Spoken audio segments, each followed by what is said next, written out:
Hey, everybody, welcome back. That's right. No Cover TV podcast. Thank you for joining us today. We got a great show. Look who's in the house right here. Deby Kelley's in the house. We're going to chat with her in just a second. Oh, this is going to be a great show. But first of all, I got to chat with you. Thank you from the bottom of my heart. Checking out the No Cover TV podcast. The past shows, we had a lot of great shows. They were on Spotify, the audio ones. Now they're on YouTube. So you can check the audio ones on YouTube and, of course, these video ones too.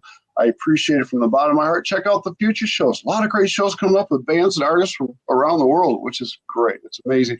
All genres and age group. It's great to talk to the artists, get the stories out there in the music and stuff like that. Next, you know what I'm going to say, people. What is it? I don't hear you. My three favorite words: support, support, support. Support these artists. Go to the shows, pay a cover charge if there is one. Get to the swag table, buy a CD, an album, a t-shirt, a hoodie, a coffee mug, bumper sticker, keychain. It goes on and on. It sure does. It's great. They get out of the stage, have a good time. Stay after the show if you can, meet the artists, get an autograph. You just never know what's going to happen with these artists right here. And, these artists are doing what they do to put a smile on your face.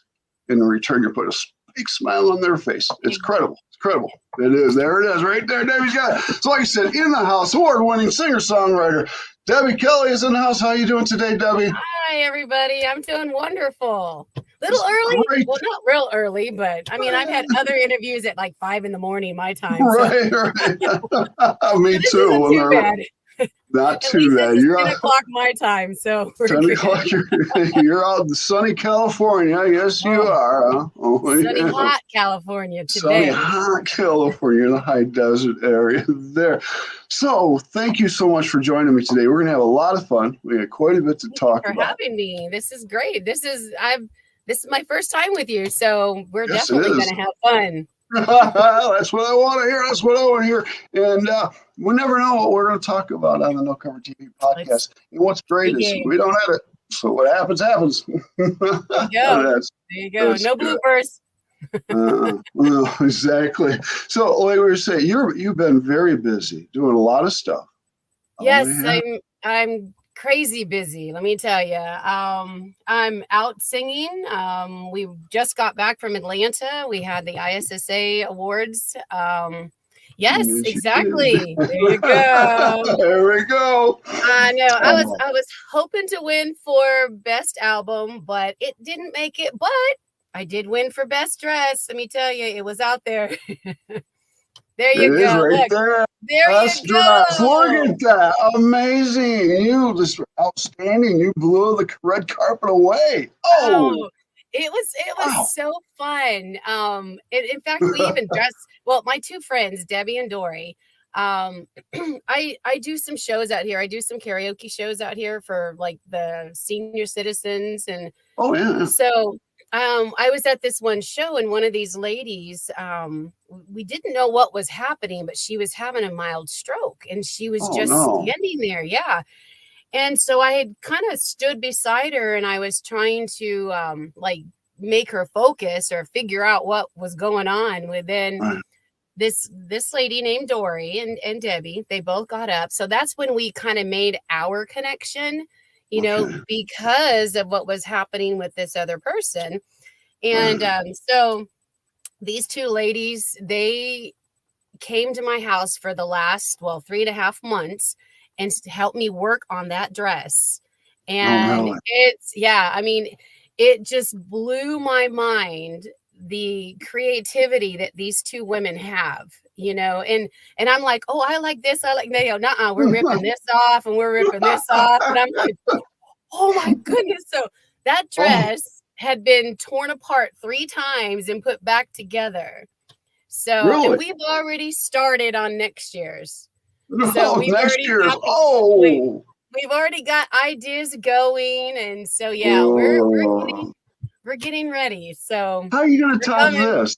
I mean, I don't know how you're going to top that. That is just incredible. I guess it was definitely the talk around that building, because when we finally got into the auditorium, one of the ushers, and I walked in, she's like, "I've been waiting to see you," and I'm like, "Why?" It's wonderful. We had a blast. We had so much fun there, and it's like my motto is live your life the best you can. because you never know when your last day is going to be. You No, know, you don't. I want to be happy. I want to be happy every single day. I want to put a smile on everybody's face. And if I can do that, then I'm doing what makes me feel happy. Right. Well, You good, know, good. Yeah, so that's right. And yeah, I feel too. Go ahead. I said I just Well, have fun. that's the way to do it. And I feel kind of like at our age right now, our young age, that we get to have fun now. We deserve it. Right, exactly. My Yeah, kids are grown. Now it's my that's time. right. That's how I look at it. I did my Exactly. job. They're We way did past it. 18. So That's yeah, wonderful. this is my fun now. All these Yeah, awards. getting trophies and awards. That's my Unbelievable. yes, that's my My fun now. goodness. That's my passion. You know, I love to sing. I love to get out there Yes. and I just love to have fun. Well, good, good. You've done some amazing things. And before we talk about your musical career, I want to get in your head if I can, and I want to Sure. take you in the past. All right. Well, I like to take people but back in the past. And I like to talk about around 8, 10 years old, because that's when you're listening to what mom and dad are listening to, siblings are listening to, and you're starting to form your own collection of what you like to listen to. And what might Right. that be that you were listening to back Well, when I was that young, that long time ago, then? I just had my Love 40-year class reunion. Does that tell you it. anything? I don't Oh. mind. I'll tell my age. It's okay. Now, when I was young, I used to put on different records and I would just sing to them. My major one was the Annie movie. And I Really? would sing that just backwards, forwards. I mean, you name it, I did it. And so I mean, and my mom kind of knew that I was kind of gonna be singing because I love to just be a performer, you know. So she put me in dancing, she put me in movies and commercials and all kinds of stuff. So I mean, I've had a very explosive childhood. You know, I was able to get out and see things that a lot of kids don't, you know. Like when I was in the movies, the biggest thing I did was The Incredible Shrinking Woman with Lily Tomlin and Charles Grodin.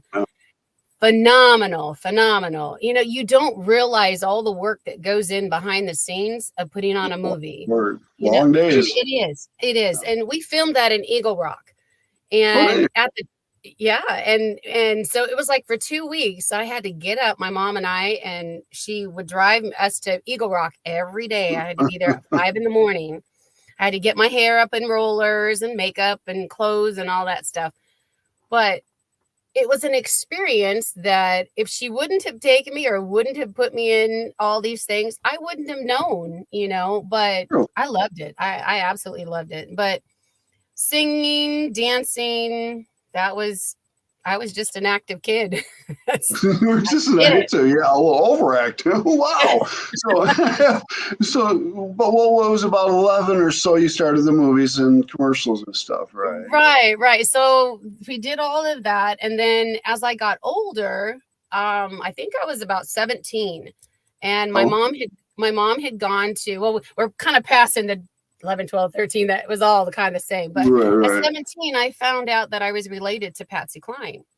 I see And that. Wow. yeah, yeah. So it kind of brought me into a gear like, oh, well, maybe I'll kind of do country music, you know, and Yeah. because I do love to sing, that is a passion of mine. So, and then I thought, well, maybe I'll just stay in traditional country. Well, in the last, I don't know, maybe 5, 6 years, I've been trying to venture out and do other Okay. genres, you Sure, know. sure. So yeah, so like the album that I was hoping that would win or would be placed or whatever is a Right. gospel album, you know. And I've got like 2 gospel albums, but this one was like meaningful. I had a lot of songwriters on it that, you know, sent me music. I have one Nice. song that I've had for I want to say 8, 9 years, and it's called Mallard's Crossing. And it was written by Kit Bradley. And when she sent it to me, it was kind of like a raw piano sound, just like Wow. sitting in your house playing the piano. And I have a tech guy that does like all of my backtracks to be able to record and all that stuff. But with this certain song, I left it. It was just, it was perfect, for this song. And so it's kind of like like a, I don't know what the word I'm looking for, but like a personal Right. recording, Correct. basically. Right. And then there's other songs on there. There's a song called Little Jimmy that's on there, that was written by a gentleman that's in Tennessee. And it's a true story about a little crippled boy. And mom had gone to a party and the house caught on fire. And he passed in the fire. But the moral of the story is that now he's not in pain. He's happy. He can run. He can play. So it is a sad song, but it's such a beautiful song. I mean, it gives me the chills just talking about it. And then the title song is called God Stays the Same. And that was a song that I recorded, I believe, last year or the year before. And it's just, I actually sang that song in the Netherlands last year when I was out in the Netherlands for an award show. So that was just so gratifying for me to be able to perform in a foreign country. Yeah. So, I mean, it's kind of a revolving door, doors are opening, doors are closing, I'm meeting new friends and old friends are in the past, but it's like, you've got to keep yourself up on things, which it's like when I started out back in 2007, I had to put myself on hold because I had some issues, family medical issues with my family. So for 12 years, I couldn't really do anything. So within that 12 years, everything has changed from then till now, so I'm still like, I'm learning. I'm like brand new again, trying to learn all the ins and outs, Right. So I've been able to make a connection with several people that have kind of put me on the right track to learn what's new that's no longer there that I knew back when. Right. So I feel like I'm just a newbie again. So well, that's good because it's like your own playland, all it's new, and you're grabbing hold of all of I that. get to start over and do what I want to do, Exactly, and you're having fun at it too. That's the best part about it. I am. Yes, Doing every day. way. Every day I have fun. Yep. That's great. Now, I still want to jump in the past here. What is this? At 19, you started a dance studio? Yes, I had my own dance studio. Did you know? Wow. I started it at my mom's house in a one-car garage. Did you really? Okay. I did. Yes, I did. And I had just a few handful little people, and little people.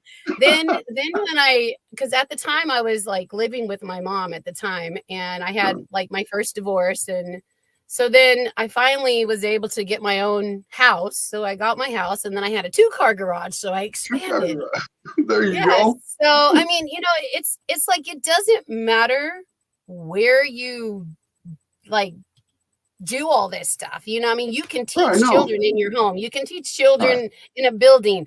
I didn't have to pay any rent on a building. I paid rent on my house, and I used my garage. You used the garage. Good for you. I mean, you make things work. You make. Yeah, you do. You just overcome the obstacles. Right.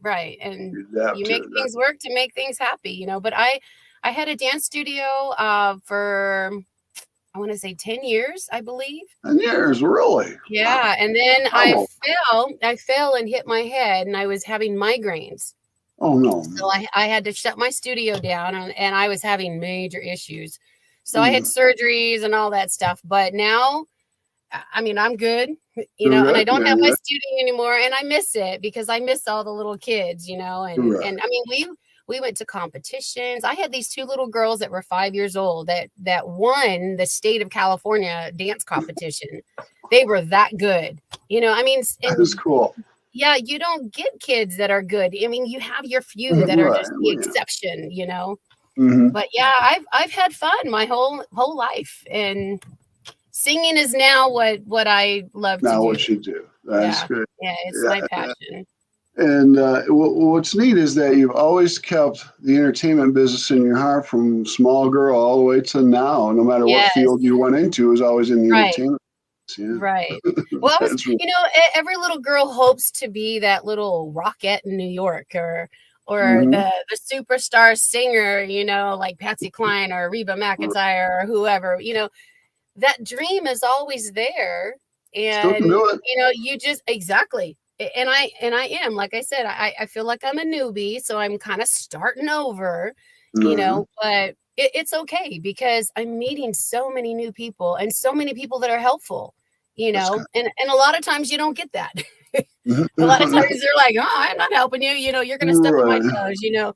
But I have met so many people that have been so compassionate and so helpful, and that's what we need as independent artists. We don't know, especially like I said, me coming back into the business, I don't know all the new stuff. So, it's wonderful. Who's that? Love It Patsy looks like that Cline. came from my wife. Oh, My wow. wife Well, loves, she hi, loves wife. Patsy. That's Denise. Denise, yes, my wife. Hi, Yes, so Denise. she loves Patsy Cline. She's not coming to me. That's great. That's funny. I Well, love her too. yeah, she's great. So we always have to fight over the radio station. I'm the Oh, rocker. She's the country girl. I'm a little bit country. There you I'm a go. A little little bit bit. rock and roll. Oh There you boy! go. Don't do that See? to me. You're dating me now, or us? I should say. Now I'm dating myself. Well, that's okay. All right. Let's get back to where we are. Okay. Now, wasn't it about 2005, six when you started? You wanted to get back in the music full time. 2007, yes. Seven. Yeah, Okay. All right. 2007. I retired. I was a school bus driver for 21 years. Wow. And I retired from driving a school bus. I was called the singing bus driver The because I would same bus. sing to all my kids. Yeah. And I drove the severely handicapped the last 10 years that I was Wow. working. Yeah, I worked in Fontana You weren't. Unified. You take I one of did. the race cars out. I know.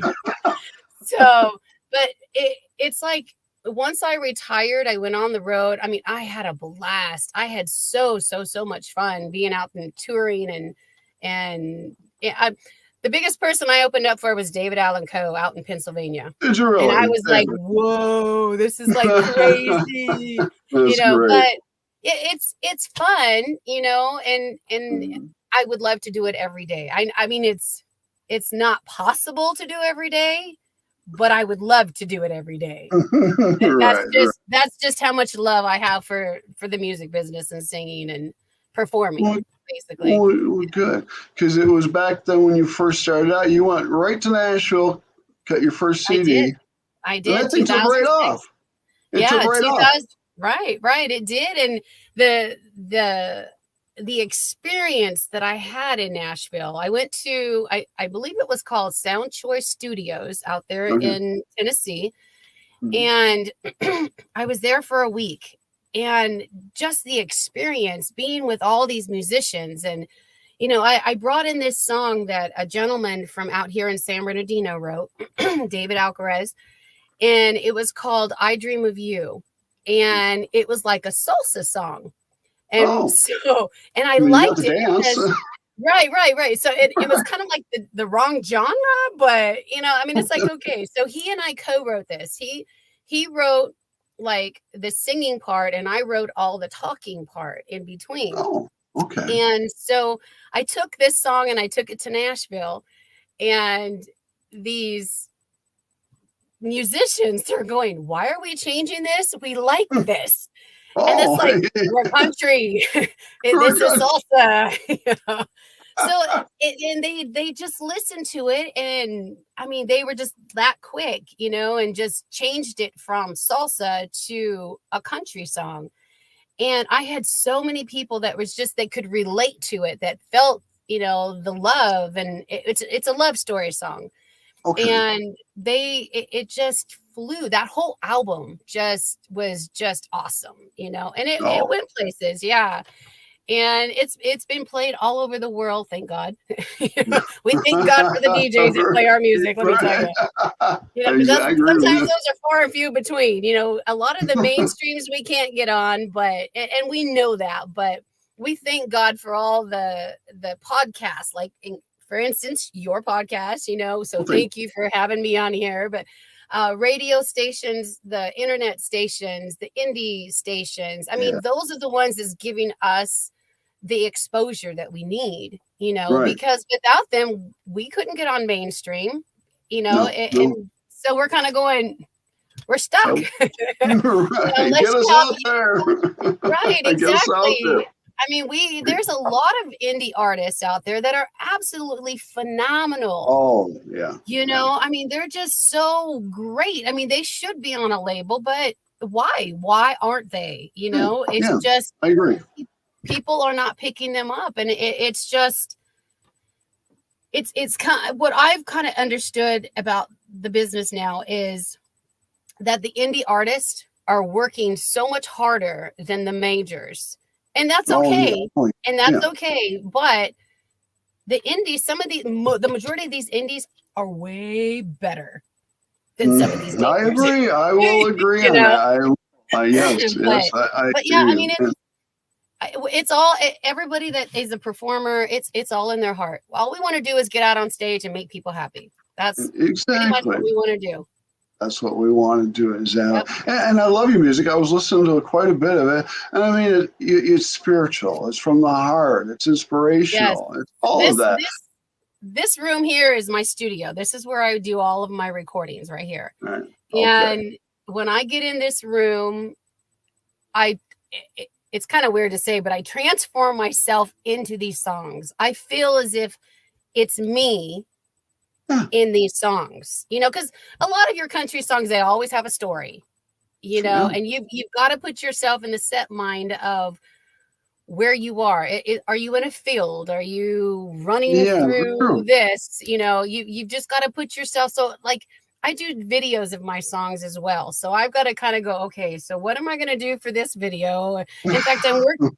I know I'm jumping all over, but speaking of videos, I have a song called "It Can Cost Everything," and it's a veteran song. It's about a veteran that was in the war, and his platoon got hit with whatever, and so they blew up. They didn't know if he was alive or dead or whatever. So the wife got a phone call saying that he had gotten hurt. They don't know.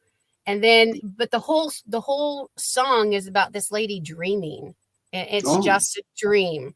And when she wakes up, he's actually home.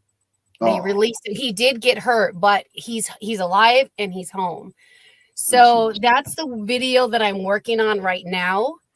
So, and when I recorded that song, I cried. I absolutely cried. My husband's a veteran, and he came in here. And I mean, that's how much I put my heart and soul in these songs.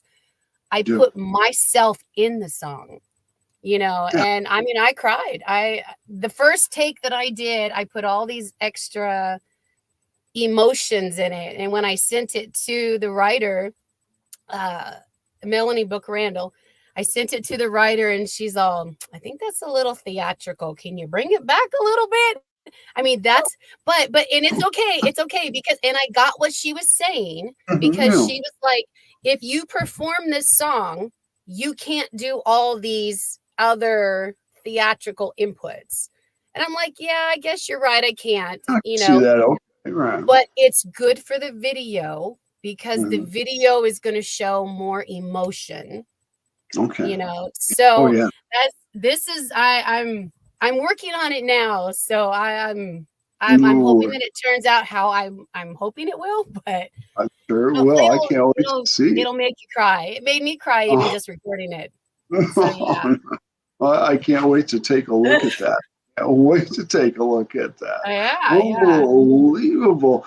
Now, you said you do your recording right there in your studio. Do you send this to another studio for studio musicians to put the music to it? Your music? I have a gentleman that does all my musician tracks. He bills them all for me.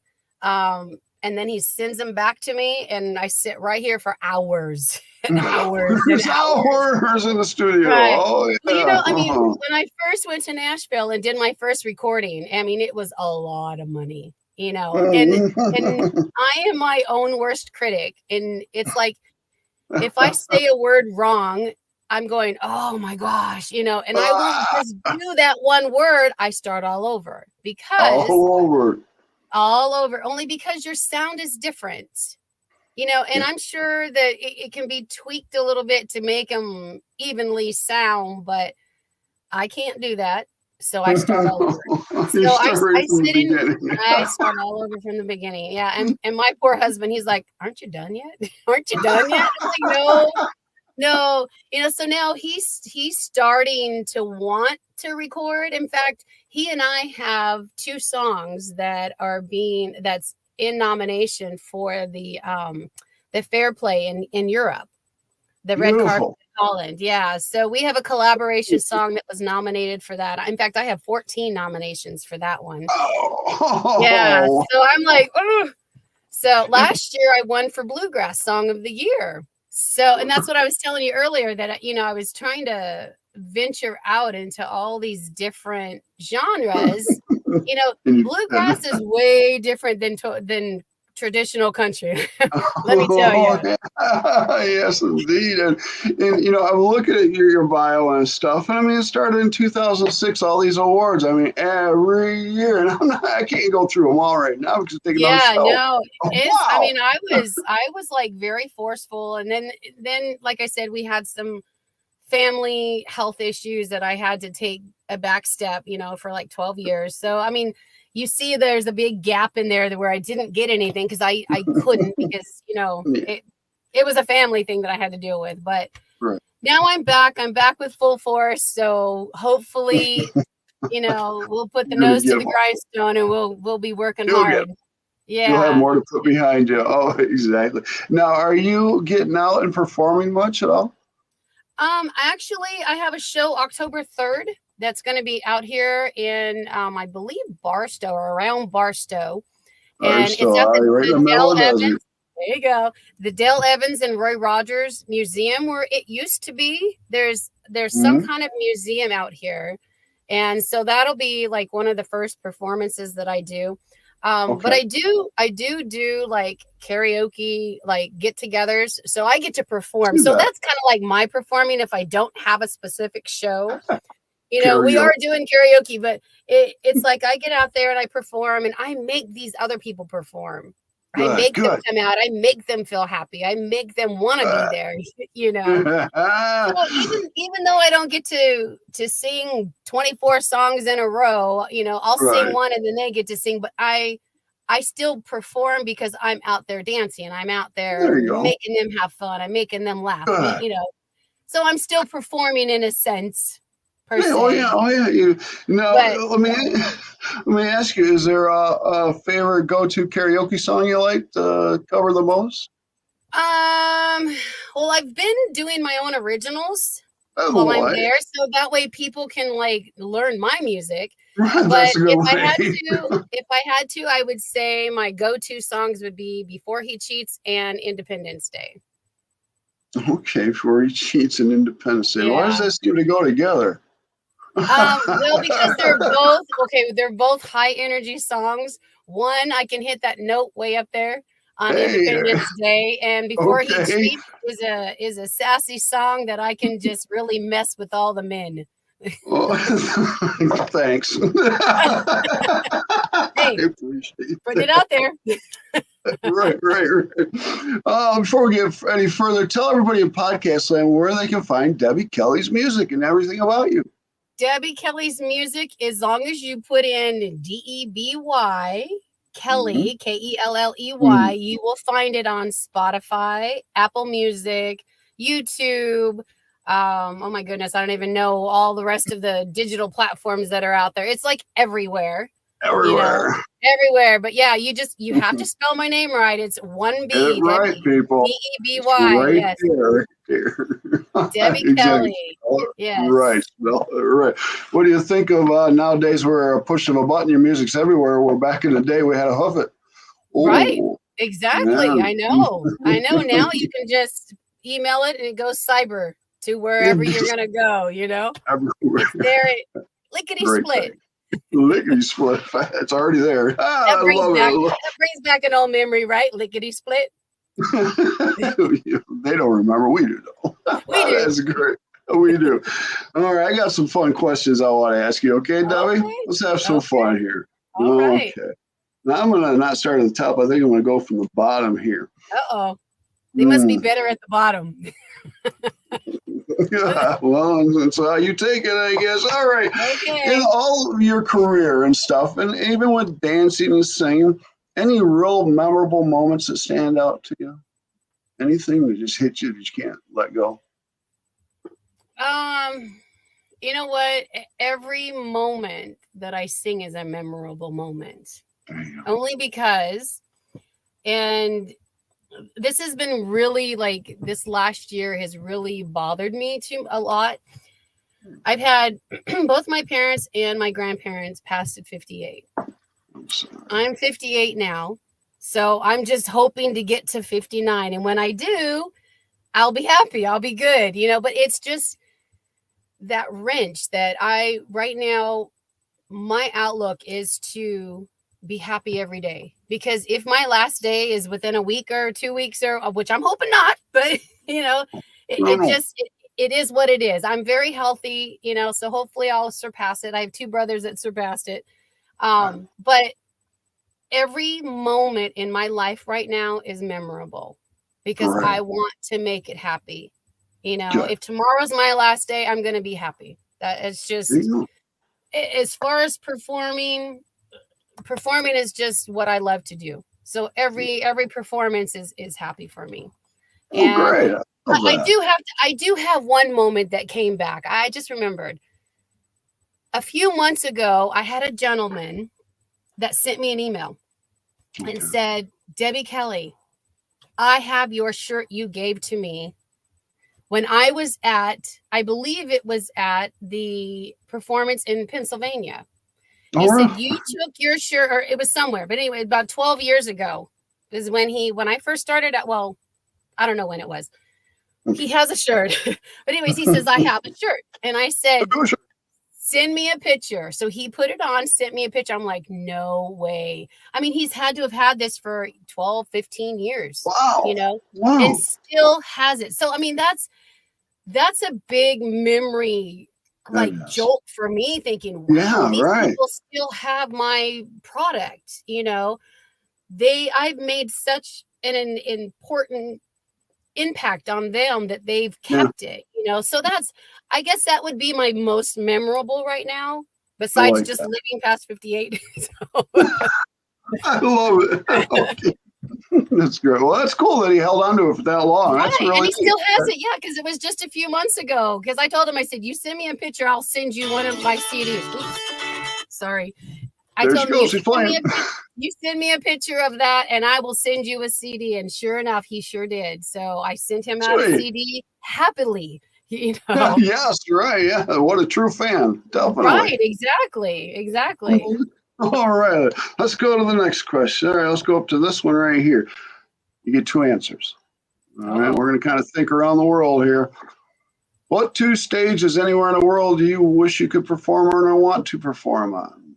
That would be simple. The first one would be the Grand Ole Opry. Grand Ole Opry, I love it. The second one would be the Grand Ole Opry.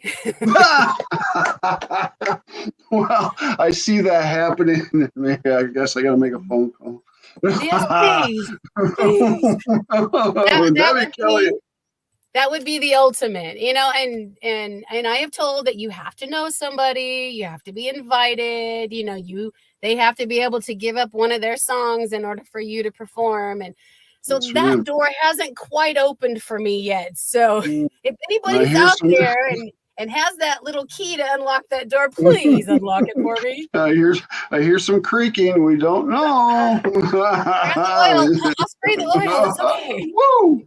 I love it. Okay. Let's go to this next one here. Okay. 2 answers on this one. These are people. Okay. Now you get to choose a person that's living and a person that has passed away. Okay. Yeah. Same like the other question. Who you want to be on the stage with and really perform with. Well, okay, so I really would have loved to be on the stage with Patsy Cline, but of course she had passed before I was even born. Um, but if I had a choice, I think I would want to be on the stage with Reba McEntire. She was kind of an Hey, inspiration for me, yeah.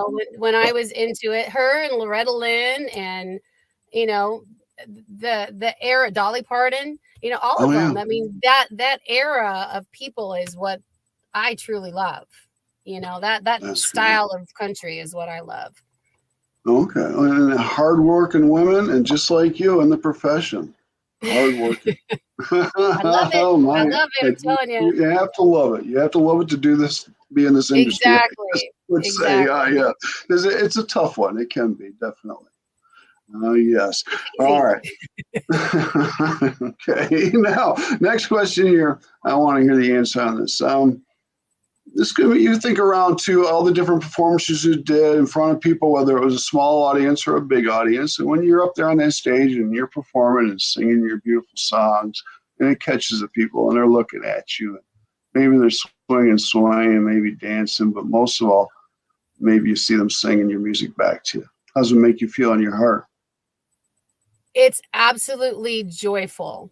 Yeah. When I lived in Pennsylvania, my husband was doing a karaoke thing out there, and of course when I would go, I didn't get to go all the time, but when I would go, I would sing my own original songs. And I had this one lady, we used to call her Lisa, and her name's Lisa, but we called her Lisa. Why, we don't know. Lisa. Lisa, Just right. remember. So I sang the song Open Road, and she absolutely loved that song, and she would Really? sing it to the top of her lungs, singing with me. So I mean, that was like, wow. That's So cool. when it got to the point that I could see that it was a passion song for her, I call her up and she'd come and sing with me Hey, on that's this great. song. That's So great. it's like, I want to, if they enjoy my music, I want them to enjoy it with me. So Yes. come sing with me, and so that's how I kind of wrap my arms around the people that love my music or that sing my music. That's It's great. just gratifying. It's joyful. It's joyful to know that they've learned your songs, basically. Right. Yeah, exactly. And those are memories you always keep in your heart. Oh You don't yeah. forget. Oh, definitely. You know, Definitely. Yep. that is great. Now, you collaborate with your husband. Any other collaborations with other artists, or are they doing anything with you? Actually, we just went to this ISSA award show, so I've had some people that I were in contact with the past weekend, and several have said, "Hey, I want to do collaboration with you." I'm like, "So sweet," So I've got like 5 potential hopeful Oh, collaborations that we're going to get together this year, and hopefully have them done by next year, and then put them in as well for that possible would be nominations. So, but yeah, that, I'm meeting so many more new people, new artists that are indies out there that are willing to help each other.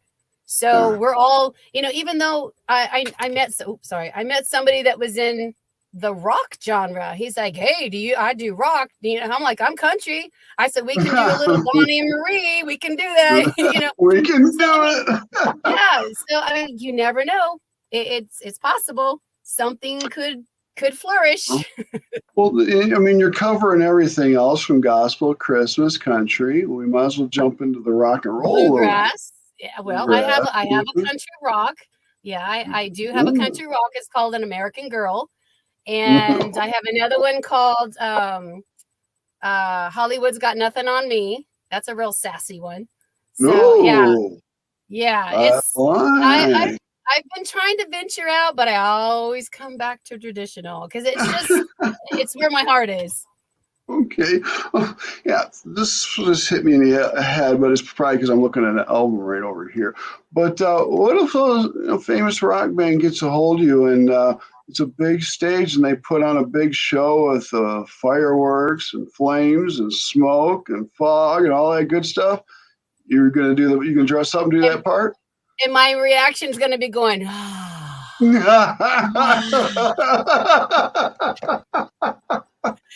wow, this is great.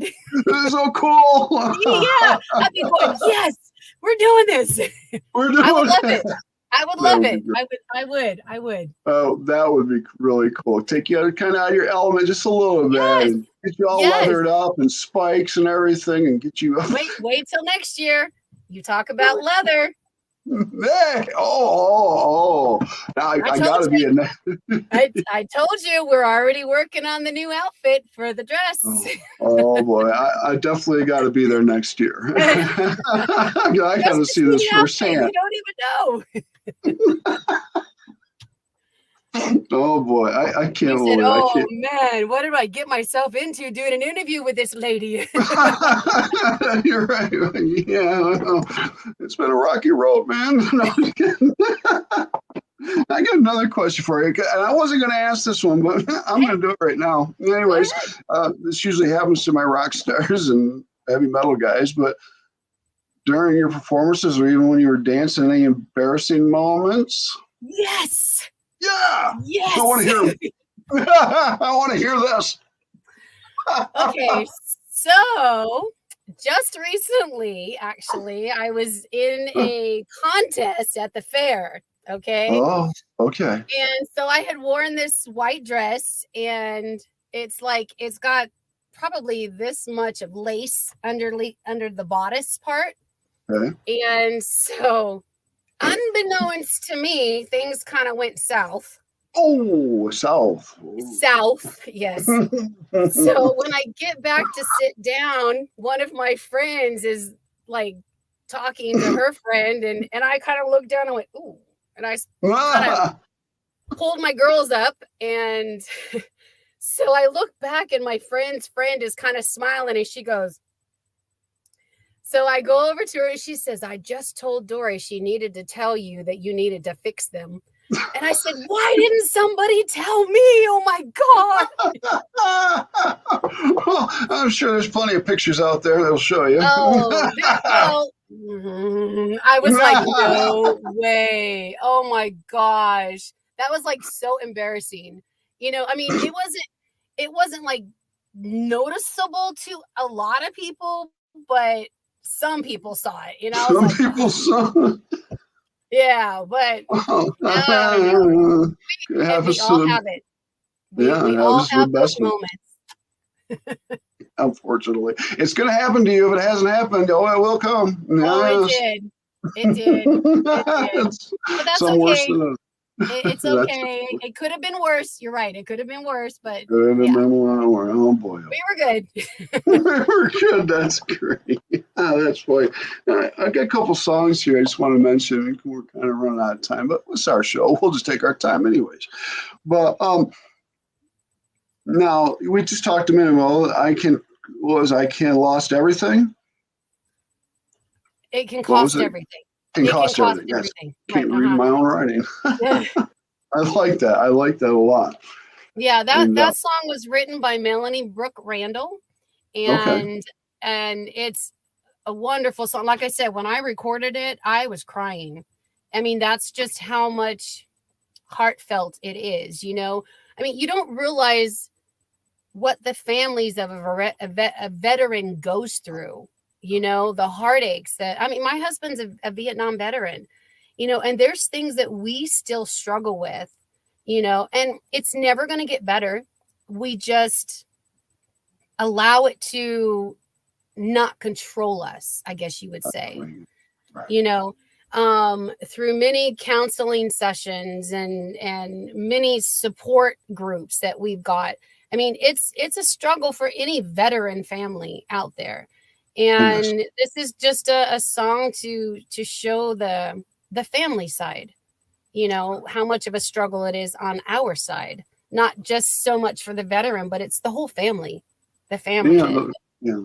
The vets go through a lot, whether it's the mentally or the PTSD or the bodily injuries and stuff, but the family takes on that burden too and lives with that. Even though it's not, I hate to use that word burden, but it's something we go through with our loved ones. Right. My husband and I, we've been married 26 years, and, every day is a struggle, but we have managed to work through the issues that we have, the issues that he has, and it's just an everyday thing. And it's just what being a wife or a husband, that's just our duty to our partner. Right. We do what we can to get them through a day, All we can do is be strong. Exactly. Exactly. Now another song. I like this one because you do a little country rock in this, and that would be Pink. Pink, yes. That song, when I heard it, Barbie had just come out, the movie Barbie. Really? Yeah. So when I heard it, I was like, oh my God, I could just do this. Well, there's a lady that lives behind me that has a little Barbie car. And I was like, do you think I can get that and do a video with it? Right. I love it. Yeah. So, I mean, it's just a song that I just felt as a child, I could put myself as a kid again in that song, it was wonderful. It's a good song.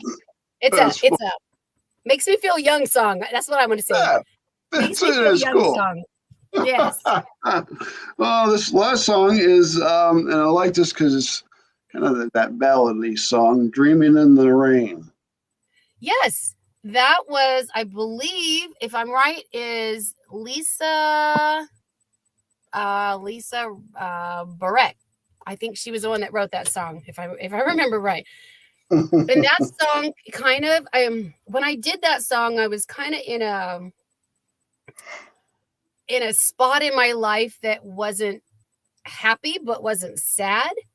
I was kind of stuck. So when I sang that song, it was kind of like, I could feel the sorrow.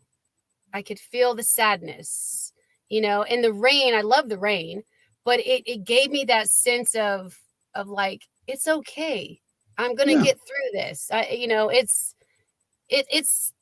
It gave me that strive to be strong and continue through life. Well, good. That's great. But yeah, that's a good song. It is. Deby Kelley, thank you from the bottom of my heart for coming on today. I had a lot of fun today with you. Thank you, Big Al. Thank you. I appreciate it. I can't have you back on, say 6 months or a year. I want to see what's going on. And maybe at the ISSA Awards next year, maybe I can just do an interview up close and personal. There you go. There you go. You beware though, because you don't know what that outfit's going to be. You don't know what I'm going to wear. Whoa, look out. Uh-oh. We're going to be leather and lace. Leather and lace, there you go. Hey, ho. This is your show, Deby Kelley. Anybody you want to say hi to, hey to, anything out there? I want to say hi to everybody out there, my fans, my friends, my family, everybody. Thank you all for your support. If it weren't for you all, the DJs, Al, the podcasts, everybody. I mean, you are our backbone to getting our music out there so everybody can hear it. So thank you, everybody. And if you want to check me out, Deby Kelley, DebyKelley.com.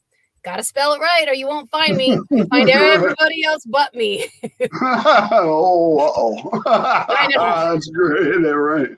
So Deby Kelley's in the house. Everybody now go check out Deby Kelley's music. Spell it right. Okay, people. And you're going to love to read up on her and stuff like that. Let's keep in touch, Deby. Anything goes on, let me know. I want to hear the news music and the videos and stuff. You ever need anything, you know how to get a hold of me, my friend. Yes, I do. Thank you so much. Thank you from the bottom of my heart, like I said. And I will talk to you very soon, okay, Deby? All right. All right. Say goodbye to everybody out there. See ya. Don't go anywhere. See you, everybody. Peace.